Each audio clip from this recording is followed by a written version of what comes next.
Since the 1940s, there have been continuous reports of UFOs appearing near areas where nuclear weapons were being developed or tested. This has led to speculation that extraterrestrials might view humanity as a potential cosmic threat, and that they appear to observe or even prevent humans from using nuclear weapons. From that, the question arises, why are so many UFOs detected near facilities related to nuclear energy? Not only ordinary citizens, but also defense officials, senior USS, intelligence officers, former Air Force veterans, and members of the To the Stars Academy have all raised this same concern. It was this very group that pushed for the creation of an independent investigative committee, urging the government to take UFO-related reports around key facilities more seriously. In the past, unidentified flying objects have always caused confusion and fascination among sky observers. At the end of World War II, several military-related UFO sightings were clearly recorded. The term Foo Fighters was used at that time to describe mysterious objects appearing near the French border, following American fighter planes.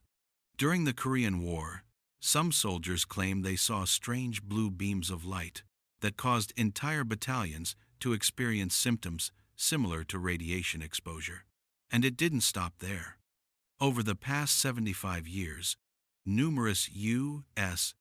intelligence officers and high-ranking military personnel have continued to report UFO activity near many sites with nuclear capabilities, including weapon testing grounds, nuclear research laboratories, atomic bomb factories, and naval fleets equipped with nuclear warheads. Facilities such as Los Alamos, Livermore, and Savannah River have all documented similar incidents. Their common factor is this: no one knows where these objects came from or what their true purpose was.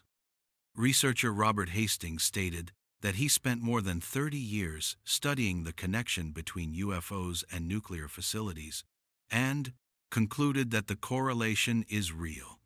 Meanwhile, Luis Elizondo, the former head of the U.S. Department of Defense's UFO research program, known as AATIP, revealed that his project received $22 million in Pentagon funding in 2012. Elizondo continues to support several independent organizations in analyzing UFO encounters around sensitive areas. Hastings, also the author of the book UFOs and Nukes, said that he has interviewed over 160 former military personnel who witnessed UFOs near nuclear weapons development sites. One of the most notable incidents occurred in late 1948, when multiple green fireballs were reported in the sky near the Los Alamos and Sandia laboratories in New Mexico, where the first atomic bomb had been developed and tested. An FBI document from 1950, later declassified, also mentioned an object more than 15 meters in diameter appearing right over a nuclear research facility. In interviews with more than 10 employees at the Nevada Desert Test Site, Hastings noted that they saw UFOs so frequently it felt as if these objects were closely monitoring every activity there.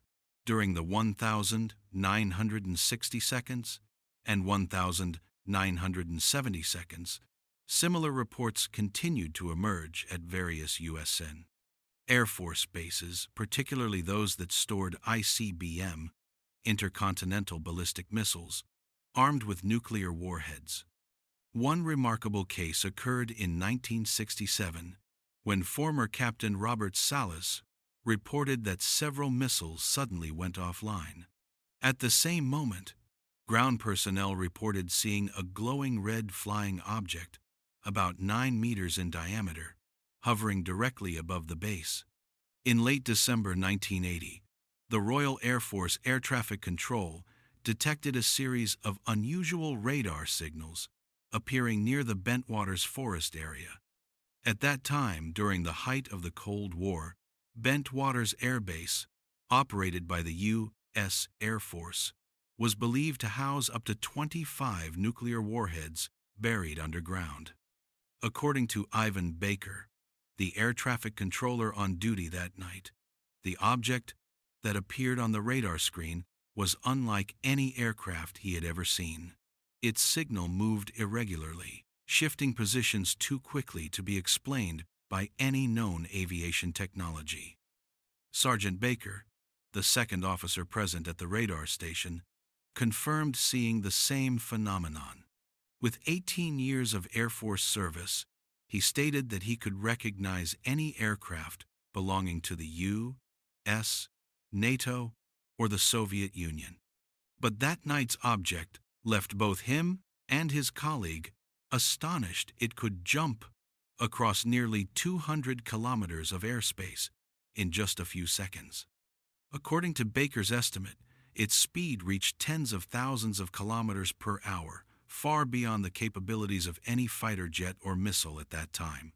The object then approached the observation post, suddenly slowed down, and appeared to hover motionless in midair, like a helicopter hanging in the sky. It remained about 450 to 600 meters above the ground. Baker described its shape as round, like a giant basketball, emitting intense light from windows around its body. What shocked him most was that the object did not follow any aerodynamic principles he had ever known. It wasn't only in Britain in recent years. The U.S. Navy has reported similar incidents over both the Atlantic and Pacific Oceans. Between mid-2014 and early 2015, several FA-18 pilots from the USS Theodore Roosevelt Carrier Strike Group, a nuclear-powered aircraft carrier, reported seeing unidentified flying objects almost daily while training off the East Coast. Some appeared as disc-shaped, others looked like cubes inside transparent spheres, and some were small spherical objects flying in formation. The common feature among all of them was the complete absence of engines or propulsion systems.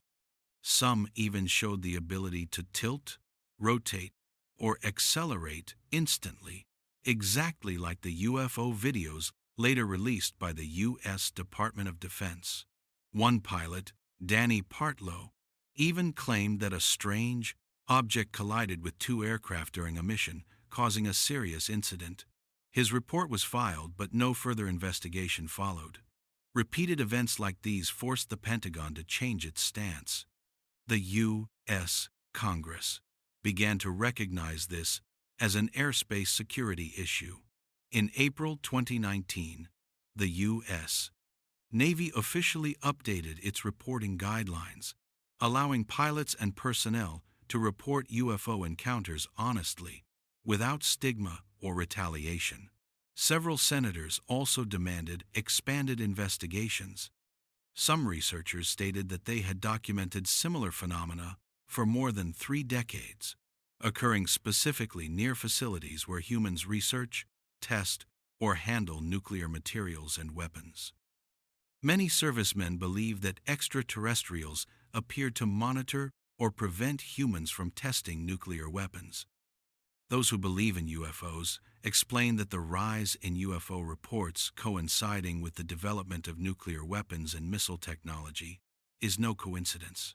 This may be the point in history when another civilization began to see humanity as a potential threat to the balance of the universe.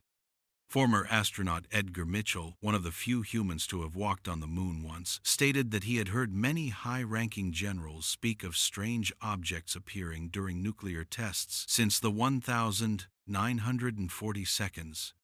He said that UFOs often flew over the first nuclear detonations in the New Mexico desert on the 16th of July, 1945, where the first atomic bomb in history was tested.